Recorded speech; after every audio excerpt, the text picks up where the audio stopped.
Shalom, selamat siang. Kembali lagi dengan channel SI.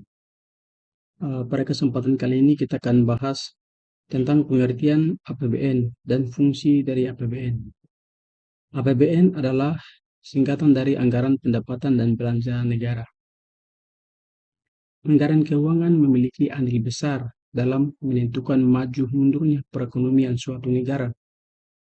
Anggaran tersebut setiap tahun dirancang untuk menetapkan penerimaan dan pengeluaran negara secara transparan dan akuntabel. Pendapatan yang diterima negara akan dialokasikan untuk belanja negara dalam rangka mewujudkan kesejahteraan masyarakat. Pengertian APBN menurut Undang-Undang Republik Indonesia Nomor 18 Tahun 2016 tentang Anggaran Pendapatan dan Belanja Negara Tahun Anggaran 2017. APBN adalah rencana keuangan tahunan pemerintahan negara yang disetujui Dewan Perwakilan Rakyat atau DPR.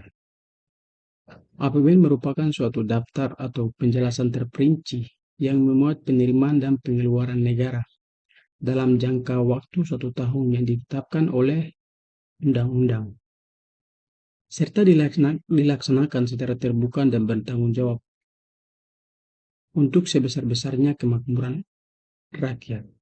APBN biasanya disusun selama 1 tahun anggaran, mulai tanggal 1 Januari sampai dengan tanggal 31 Desember.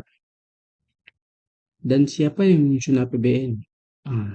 APBN disusun oleh Presiden dan dibantu oleh Menteri Keuangan.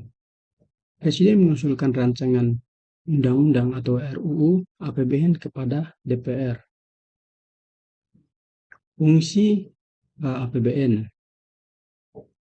APBN merupakan perwujudan dari pengelolaan keuangan negara secara tertib, taat pada peraturan perundang-undang, efisien, ekonomis, efektif, transparan, dan bertanggung jawab.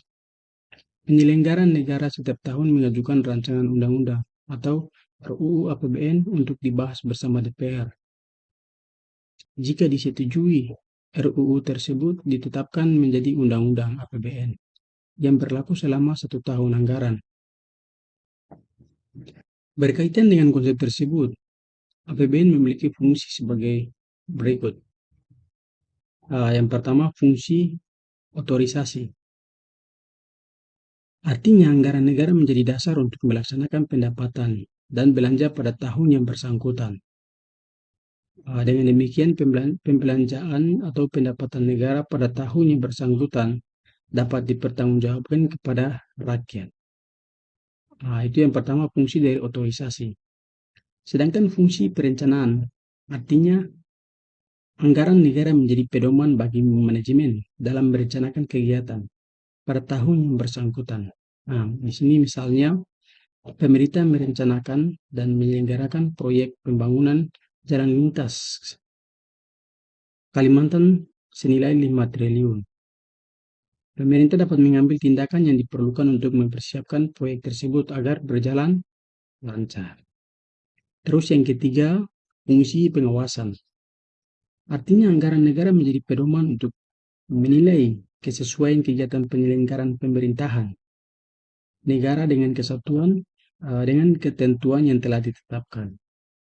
Dengan demikian, rakyat lebih mudah menilai tindakan pemerintah dalam menggunakan uang negara.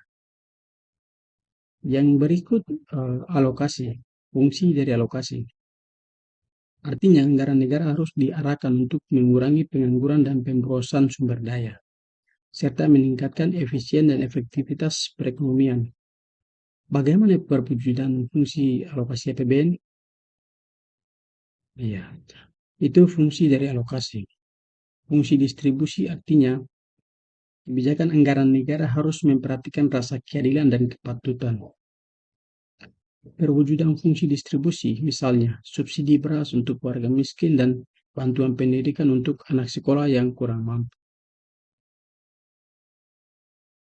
Yang berikut fungsi dari stabilisasi. Artinya anggaran pemerintah menjadi alat untuk memelihara dan mengupayakan keseimbangan fundamental perekonomian.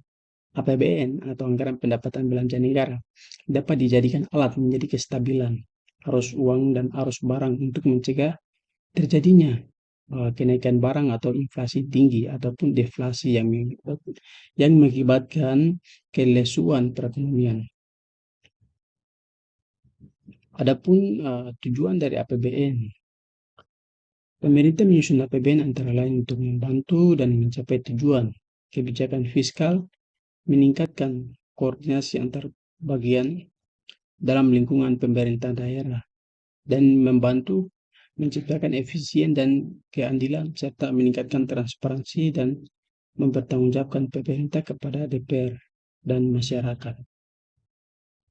Sekian itu pengertian dan fungsi dari APBN serta tujuannya.